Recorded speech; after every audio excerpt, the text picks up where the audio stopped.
Welcome back.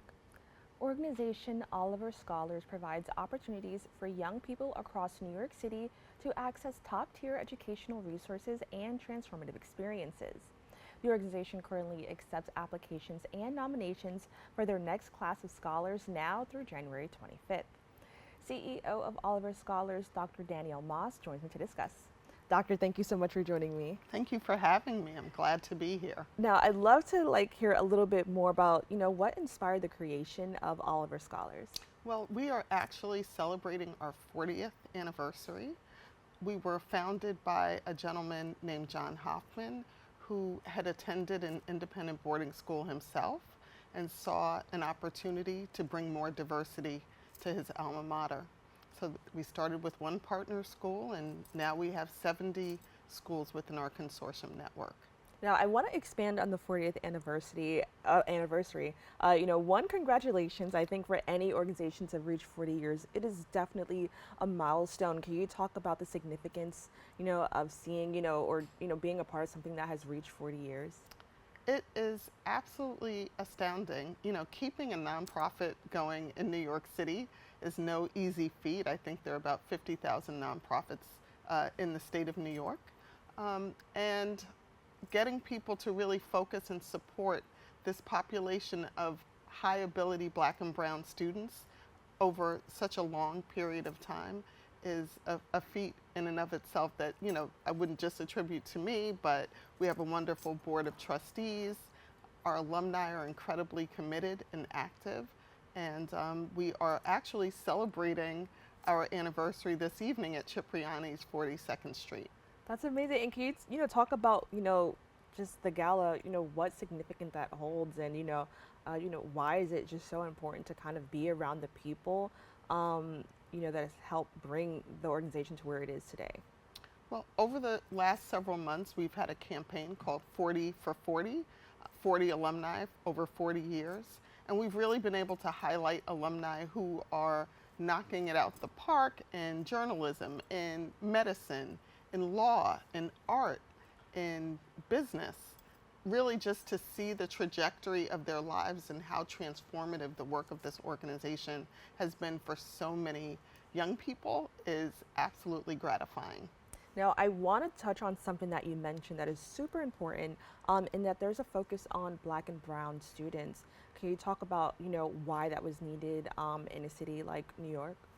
I think we can easily kind of recognize the data that say that Black and Latino students, despite decades of progress, are at the bottom of everything in terms of outcomes educationally. And we aren't always serviced in our schools in the way that we deserve. We are really focused on gifted and talented students. Interestingly enough, most of our students have not been identified for gifted programs.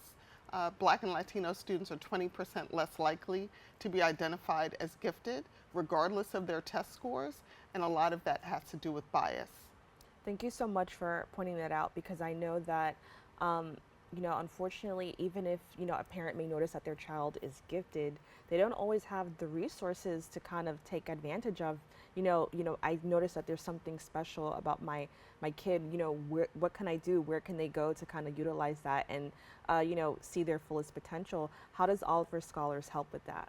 So one of the things I love about our nomination process is that anyone can nominate a high ability student. So it can be a parent, it can come from a school, a principal, a church leader, anyone who's interacting and engaging with young people who have high academic ability. Our students have to be performing at a 90% average or above, no grade below a B, and have scored a 4 on at least one of their state exams. And oftentimes, kids are bored, right? They're not being challenged at the level that they deserve. And so we want to make sure that we create a trajectory that matches the competencies of young people. Now, what are some specific resources and opportunities the program provides to its scholars to ensure their educational success? So we have a pretty rigorous admissions process. On an average, we'll get 500 nominations from across the city. We're only going to accept 75 students. Wow. So the selection process is really intense. That does involve some standardized testing and interviews of the family and the young person to make sure that there's a commitment to our 10-year continuum. And then students attend what we call SIP, or the Scholar Immersion Program. Basically, that's 2 6-week summers and 1 year of Saturday programming. During that time, we're really going to help students to develop a sense of identity, a sense of self. We're going to shore up those writing skills, those comprehension skills. We're going to work on math. We're going to do everything that we can to position them for success at their, elite high schools. Now, one thing I love to hear was that there were, 500 people, or children, being submitted, because I love to hear that, one, because that means that people are seeing the work that kids are doing, and that means that there's a want and a need to put them in programs like this. But as we know, it is a very competitive, or, it is something that, a lot of people want to be a part of, and unfortunately not everyone is going to have that opportunity. So with that being said, what can you share about the application process, and, what are some tips for submitting a strong application? So I think, everybody's coming to the table with a great academic record. We want to know that there's a commitment to spending your summer in an academic setting. We are hosted by an independent school in Manhattan, and we do 1 week at a boarding school. We want to know that families are open to the possibility of boarding school. 50% of our high school students are placed at boarding schools across the Eastern Seaboard, but also as far away as California, if you can believe it or not. And then we are looking at test scores, because the test prep that we do is really to prepare our young people for testing that will be required for admissions to independent school. Now, I also want to add that when it comes to things like these, grades are very important, but it's also about, maybe personality, or, what dreams you have, or what are some things you do outside of school. What are some attributes Oliver Scholars looks for in students that may not be academic? That's a great question. I think we're looking for leadership potential. Our 3 pillars are leadership, scholarship, and service. So we're looking for young people who have a heart for service to their communities. All of our high school students are required to complete 150 hours of volunteer service, hopefully in the neighborhoods that they come from. We think that's really important, because I don't care what fancy boarding school you go to, really, to whom much is given, much is expected, right? So we want to make sure that we're building leadership capacity in communities, because maybe one of our young people is going to solve, the cure for cancer, or some other big, seemingly intractable social issue. So we're really looking for young people who have a heart for service and who show leadership potential. Now, can you tell me maybe some success stories that you've seen from alumni? It's been 40 years, so I'm sure that maybe that first year there's a student who was in the program that has gone on to do amazing things. Can you maybe pinpoint some students that stick out to you? You don't have to say their names or anything, but what are some amazing things that students have gone on to do since being in the program? Well, one of the things I love about this organization is that a third of our trustees are actually alumni of the program. They are thriving in private equity, in hedge funds, in medicine.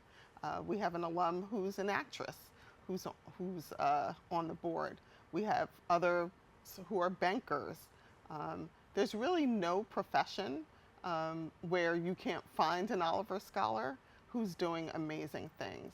That's amazing. I love to hear it. And I love that it shows children that there's a range, like even if you are gifted and amazing, maybe there's something that you want to do in the creative world. It doesn't have to always be what we stereotypically think as something that's academic. And I love that, because it gives children options. I also want to talk about Kwanzaa Jones and Jose Feliciano, Champions of Excellence. Can you tell me a little bit more about that? So we were introduced to Kwanzaa and Jose a few years ago at another gala, and this year we are delighted and excited to be able to honor them for their philanthropy. They have a goal to philanthropically touch the lives of 1 billion people, no small feat. and they are folks who put their money where their mouth is.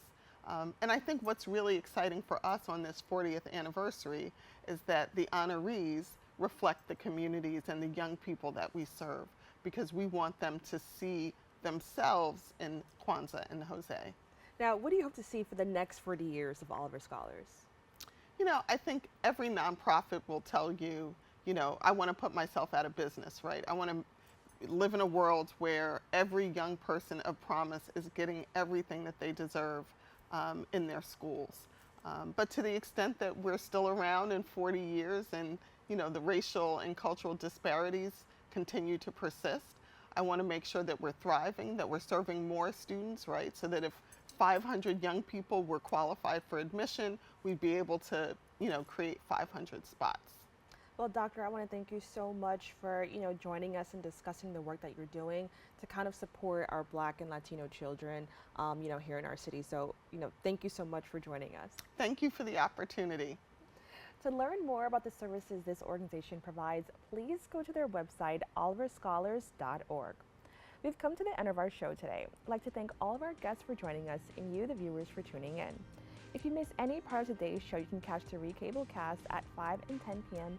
on Optimum Channel 67 and Verizon Fios Channel 33, or watch anytime on the web at BronxNet.org.